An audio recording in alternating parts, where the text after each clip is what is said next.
Friends, ഞാനിപ്പോൾ Chennai visit ചെയ്യാനായിട്ട് ചെന്നൈയിലെത്തിയിരിക്കുകയാണ്. ഇത് ചെന്നൈ ഇൻ്റർനാഷണൽ എയർപോർട്ടാണ്. ആക്ച്വലി ഈ സ്ഥലത്തിൻ്റെ പേര് തിരുസലം എന്നാണ്. ഇവിടുന്ന് പ്രോപ്പർ ചെന്നൈയിലേക്ക് 19 കിലോമീറ്ററോളം ഡിസ്റ്റൻസ് ഉണ്ട്. ഫ്രണ്ട്സ്, ഞാൻ ഈ എയർപോർട്ടിൽ നിന്ന് ഒരു 6 കിലോമീറ്റർ ഡിസ്റ്റൻസിലുള്ള സെൻറ്റ് തോമസ് മൗണ്ടിലെത്തിയിരിക്കുകയാണ്. ഇത് ചെന്നൈയിൽ പറങ്കിമലൈ എന്ന ഈ സ്ഥലത്തിൻ്റെ പേര്.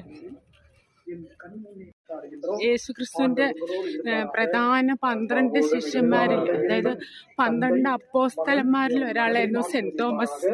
ഈ ക്രിസ്തുമതം പ്രചരണാർത്ഥം അദ്ദേഹം ഈ സ്ഥലത്ത് താമസിക്കുകയും ചെയ്തു. അതിനുശേഷം അദ്ദേഹം ഒരു ദിവസം ഇവിടെ കിടന്നുറങ്ങുമ്പോഴാണ് ക്രമികൾ വന്നിട്ട് അദ്ദേഹത്തെ കുന്തം കൊണ്ട് കുത്തി കൊലപ്പെടുത്തുകയുണ്ടായി.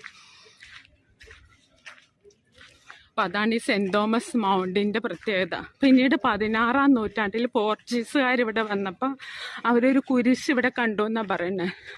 അതിന് തന്നെ ഒരു കുരിശ് സ്വയമേ വന്നൊരു കുരിശ് കാണുകയും അവരിവിടെ പള്ളി പണിയുകയും ചെയ്തു. ഇത് ശരിക്കും ബേ ഓഫ് ബംഗാൾ ഉൾക്കടലിൻ്റെ തീരത്താണിത്. അപ്പം അതുകൊണ്ട് ഇവിടെ ശരിക്കും പല്ലവ, പാണ്ഡ്യ, ചോള, വിജയനഗര ഇത്രയും രാജാക്കന്മാർ, രാജവംശങ്ങൾ ഭരിച്ചിരുന്നതാണ് ചെന്നൈയിൽ. പക്ഷെ 1-ാമത്തെ സെഞ്ച്വറിയിൽ പല്ലവന്മാരിവിടെ ഈ ബേ ഓഫ് ബംഗാളിൻ്റെ അവിടെ ട്രേഡിങ് തുടങ്ങി. സുഗന്ധ വ്യഞ്ജനങ്ങളൊക്കെ ഉള്ള ട്രേഡിങ്, സ്പൈസസിൻ്റെ ട്രേഡിങ്ങും കാര്യങ്ങളും തുടങ്ങി. പിന്നീട് പോർച്ചുഗീസുകാർ ഇവിടെ വന്നിട്ടുണ്ട്. അവരും ഈ ട്രേഡിങ്ങിനെ കൂടുതൽ എസ്റ്റാബ്ലിഷായി. പിന്നെ അതിന് ശേഷം ബ്രിട്ടീഷുകാരുടെ ഭരണം വന്നപ്പം ഇംഗ്ലീഷ് ഈസ്റ്റ് ഇന്ത്യ കമ്പനി ഇവിടെ ഒരു ചിന്നപ്പ നായക ഇടയിൽ നിന്ന് കുറച്ച് സ്ഥലം വാങ്ങിച്ച് അവരിവിടെ വളരെ എസ്റ്റാബ്ലിഷ്ഡായി. അതിനുശേഷം ഇതിനോട് അടുത്ത വില്ലേജൊക്കെ ഇതിനോട് ചേർക്കപ്പെട്ടു. അങ്ങനെ ഇതൊരു മദ്രാസ് എന്നായി ഇതിൻ്റെ പേര്. പിന്നീട് ഇന്ത്യക്ക് സ്വാതന്ത്ര്യം കിട്ടിക്കഴിഞ്ഞപ്പം ഈ മദ്രാസ് സ്റ്റേറ്റ് എന്നും അതിൻ്റെ തലസ്ഥാനം ഈ മദ്രാസ് പട്ടണമായി.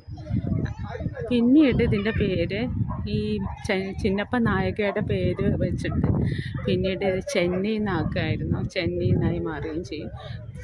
മദ്രാസ് സ്റ്റേറ്റിൻ്റെ പേര് തമിഴ്നാട് എന്നാകുകയും ചെയ്യും.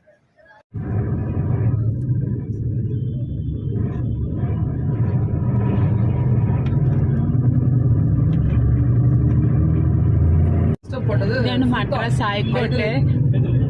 அவர் ரொம்ப டார்ச்சர் கொடுக்குறாரு. அவரை என்ன பண்ணலான்றது லார்ட் கார்ன்வாலிஸ் அனுப்புறாங்க.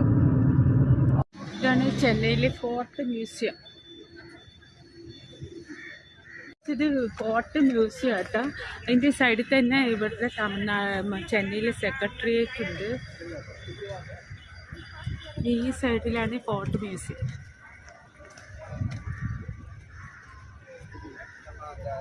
ലോർഡ് കോൺവാലിസിൻ്റെ ഒരു സ്റ്റാച്ചു ഉണ്ട്.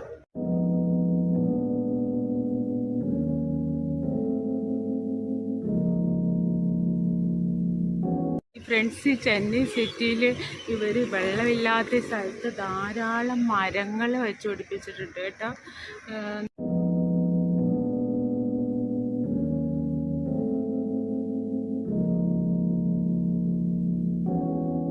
ഫ്രണ്ട്സ്, ഇതാണ് മൈലാപ്പൂരുള്ള വിവേകാനന്ദ ആശ്രമം. വിവേകാനന്ദന് ആശ്രമത്തിനോട് ചേർന്ന് ഒരു പുതിയ ബിൽഡിംഗ് ഉണ്ട്. ഇതാണ് പുതിയ ബിൽഡിംഗ് കേട്ടോ. ഇത് 1999 പണിതാണ്. ഇതിൻ്റെ അടുത്ത് തന്നെയാണ് യഥാർത്ഥത്തിൽ പഴയ ആശ്രമം. അതായത് വിവേകാനന്ദൻ അവിടെ 9 ദിവസം താമസിച്ചിട്ടുള്ള ആശ്രമം ഇതിനോട് ചേർന്നാണ്. അപ്പോൾ നമ്മളിത് കഴിഞ്ഞാൽ അങ്ങോട്ട് പോകുന്നുണ്ട്. ഇതാണ് ആക്ച്വലി പണ്ടുണ്ടായിരുന്ന യഥാർത്ഥമായ ആശ്രമം.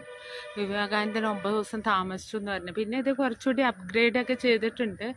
അതിനുശേഷം ഇതിന് 125 വർഷത്തോളം പഴക്കമുണ്ട്. വിവേകാനന്ദൻ ഇപ്പോൾ ശ്രീരാമകൃഷ്ണ മിഷൻ സ്ഥാപിച്ച വിവേകാനന്ദ സ്വാമികളാണല്ലോ. അവരുടെ അനുയായികളാണ്, ഇപ്പോൾ ഉള്ള ഫോളോവേഴ്സാണ് ഇത് മെയിൻറ്റെയിൻ ചെയ്യുന്നത്. പിന്നീടാണ് അതിനുശേഷമാണ് ഈ ഒരു വലിയ പുതിയ ഭംഗിയുള്ള നല്ല ബിൽഡിംഗ് ഇവിടെ അടുത്ത് സ്ഥാപിച്ചത്. കുറേ സ്വാമിമാരൊക്കെ ഇതിൻ്റെ ഫോളോവേഴ്സ് സ്റ്റേ ചെയ്യുന്നുണ്ട്. മെഡിറ്റേഷൻ തുടങ്ങിയ സംഭവങ്ങളൊക്കെ ഇവിടെ നടക്കും. ഫ്രണ്ട്സ്, ഇത് മൈലാപ്പൂരിലെ പ്രശസ്തമായ കപാലീശ്വര ക്ഷേത്രമാണ് കേട്ടോ. ശിവനാണ് പ്രധാന പ്രതിഷ്ഠ. ഈ അമ്പലത്തെ ചുറ്റിപ്പറ്റി നിരവധി പ്രശസ്തമായ അമ്പലമാണ്, ശക്തിയുള്ള അമ്പലമാണ്. നിരവധി ഐതിഹ്യങ്ങളുണ്ട്. ഇവിടെ പാർവതി ദേവിക്കൊരു ശാപം കിട്ടി, മയിലിൻ്റെ രൂപത്തിൽ വന്ന് മയിലായിട്ട് ജനിച്ചു. അതുകൊണ്ടാണ് ഈ സ്ഥലത്തിന് മൈലാപ്പൂർ എന്നൊക്കെ പേര് വന്നതെന്നാണ് പറയുന്നത്. അതുപോലെ ഈ ശാപം മാറ്റാനായിട്ട് ശിവന് പാർവതി ദേവി മയിലിൻ്റെ രൂപത്തിൽ തപസ് ചെയ്ത് ശാപമോക്ഷം കിട്ടി. ഇവിടെ ഒരു വിഗ്രഹമുണ്ട്, ഒരു പ്രതിഷ്ഠയുണ്ട്. മയിലായിട്ട് പാർവതി ദേവി പ്രാർത്ഥിക്കുന്ന ഒരു പ്രതിഷ്ഠ ഈ അമ്പലത്തിലുണ്ട്. പാർവതി ദേവിയെ കർപ്പൂരാമ്പാൾ എന്നാണ് പറയുന്നത്.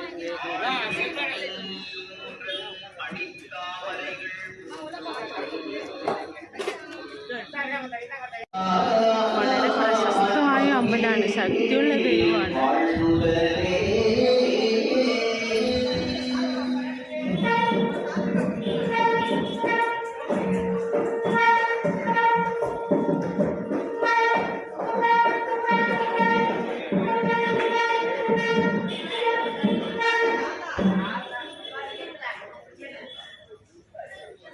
ഇവിടെ പ്രശസ്തമായ മഹർഷി, ശക്തനായ മഹർഷി ശുക്രാചാര്യരുടെ കണ്ണ് നഷ്ടപ്പെട്ട ശേഷം അദ്ദേഹം ഇവിടെ ശിവനെ പ്രാർത്ഥിച്ചു എന്ന് പറയുന്നുണ്ട്.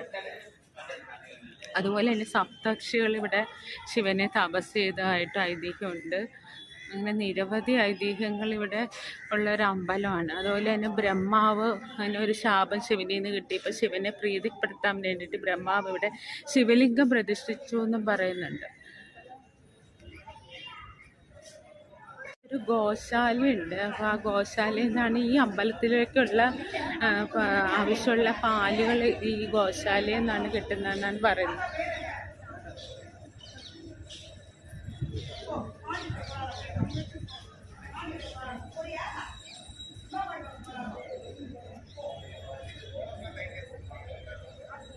മാത്രമല്ല ഈ പണ്ട് മെഷീനൊന്നും കണ്ടുപിടിക്കാത്ത കാലത്ത് ഭയങ്കര കൊത്തുപണികളോടുകൂടി എത്രയോ കൊത്തുപണിയോടുകൂടി പണിതാണെന്നറിയാം.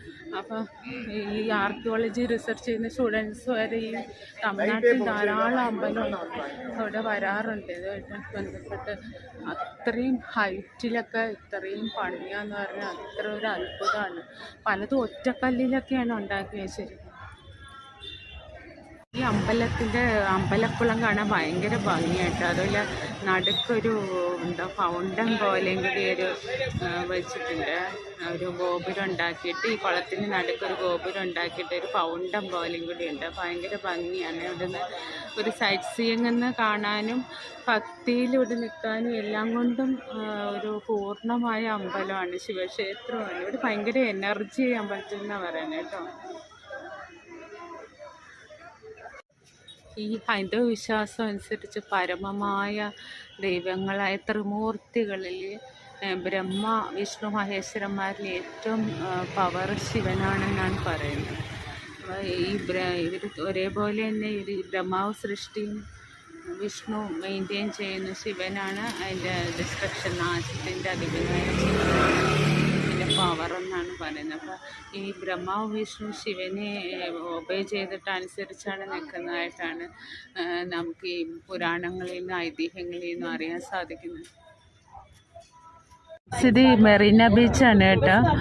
ബേ ഓഫ് ബംഗാൾ അതിൻ്റെ തീരത്താണ് ഈ ബീച്ച്. പക്ഷേ ഇരുട്ടായിട്ടുണ്ട് ഇപ്പം. പക്ഷേ ആൾക്കാരൊക്കെ ഇഷ്ടംപോലെ പേര് രാത്രി വരെ ഇവിടെ വന്നിരിക്കും. ലോകത്തിലെ ഏറ്റവും നീളമുള്ള ബീച്ചുകളിൽ 12ാമത്തെ സ്ഥാനമാണ് ഈ ബീച്ച്. എൻ്റെ നെറ്റിക്ക് ഭസ്മം കണ്ടത് കപാലീശ്വര ക്ഷേത്രത്തിൽ കിട്ടിയ ഭസ്മമാണ്. ശിവൻ്റെ നടയിൽ കിട്ടിയ ഭസ്മമാണ്. ഇവിടെ ഭയങ്കര കാറ്റ് തണുപ്പാണ്. ഞാൻ ചെവിയിൽ ഇയർ ക്യാപ്പൊക്കെ വെച്ചിട്ട് മൈലാപ്പൂരുള്ള സാന്തോം ചർച്ചാണ്.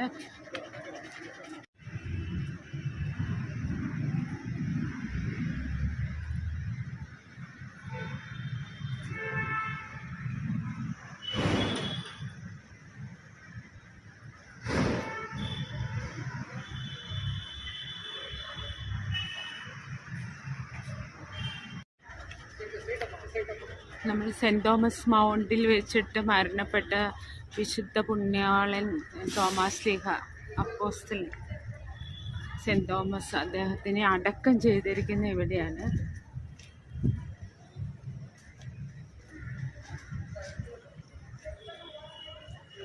ഇതിനോടനുബന്ധിച്ച് പള്ളി, ഒരു കോംപ്ലക്സ് പോലെ ഒത്തിരി ബിൽഡിങ്സ് ഉണ്ട്. ഈ സ്ഥലത്തിന് തന്നെ ശാന്തോം എന്ന് പേര് വരാൻ കാര്യം സെൻറ് തോമസ് എന്നുള്ള പേരിൽ നിന്നാണ് ശാന്തോം എന്നുള്ള പേര് വന്നത് തന്നെ. ആദ്യം ഇവിടെ ഒരു ചെറിയൊരു പള്ളിയായിരുന്നു, പിന്നെ അതിനോടനുബന്ധിച്ച് കല്ലറ അടക്കം ചെയ്ത് കഴിഞ്ഞിട്ട് പിന്നീട് പോർച്ചുഗീസുകാർ ഇത് 17-ാം സെഞ്ച്വറിയിൽ ഇവിടെ ഈ കല്ലറയുടെ മുകളിൽ പള്ളി പണിതു. അത് അങ്ങനെയുള്ള 3 പള്ളികളെ ഈ ലോകത്തുള്ളൂ. അതായത് യേശുവിൻ്റെ പ്രധാന അപ്പോസ്തലന്മാരുടെ അതായത് ഒന്ന് വത്തിക്കാൻ സെൻറ്റ് പീറ്റേഴ്സ് അപ്പോസ്തലനുണ്ട്, വത്തിക്കാൻ ബസിലിക്ക, അതുപോലെ തന്നെ സ്പെയിനിലുണ്ട്. ഇങ്ങനെ ഈ 3 പള്ളികളെ ഇങ്ങനെ കല്ലറയുടെ മേളിൽ പണിതിട്ടുള്ളൂ. ഇതിന് ബസിലിക്ക എന്നാണ് പറയുന്നത്, ചെറിയൊരു ബസിലിക്കയാണ്. ബസിലിക്ക എന്ന് പറഞ്ഞാൽ പോപ്പ് ഇതിനൊരു പ്രത്യേക സ്ഥാനം കൊടുക്കുന്ന പള്ളികൾക്കാണ് ബസിലിക്ക എന്ന് പറയുന്നത്.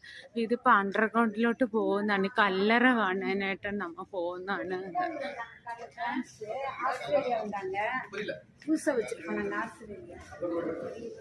ഇതിൻ്റെ താഴോട്ടാണ് സൈലൻസ് എന്നൊക്കെ എഴുതി വെച്ചിട്ടുണ്ട്.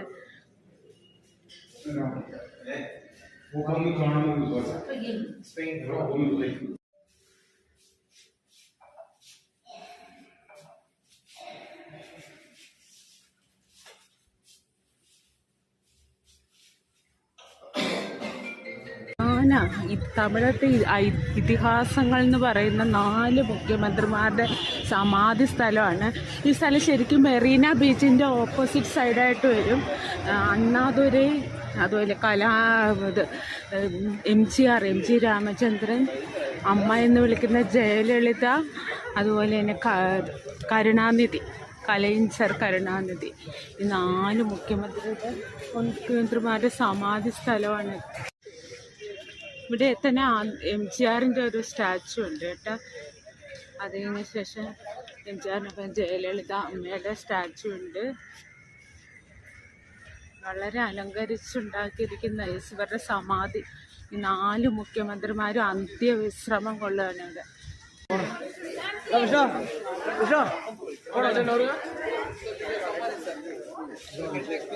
ആദ്യം തന്നെ MGRൻ്റെയാണ് പ്രാധാന്യം കൊടുത്ത് MGRൻ്റെ വെച്ചിരിക്കുന്നത്. കടാവിളക്കുണ്ട്. ജയലളിതയുടെ കേട്ടോ, ജയലളിത അമ്മയുടെയാണ്. ഇതെല്ലാം തമിഴിലാണ് എഴുതി വെച്ചിരിക്കുന്നത്. ഇവിടെയും കടാവിളക്കുണ്ട്. പുഷ്പങ്ങൾ ഡെയിലി പുഷ്പം ചാർത്തി പോലീസൊക്കെ ഇവിടെ ഡ്യൂട്ടിക്കുണ്ട്.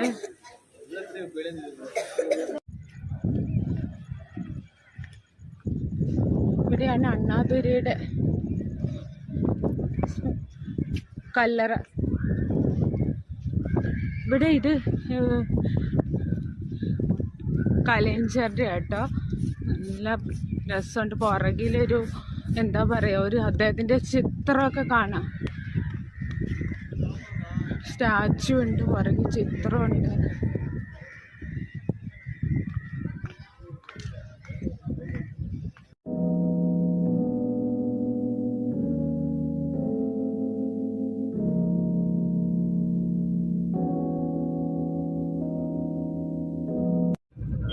திருப்பதியில்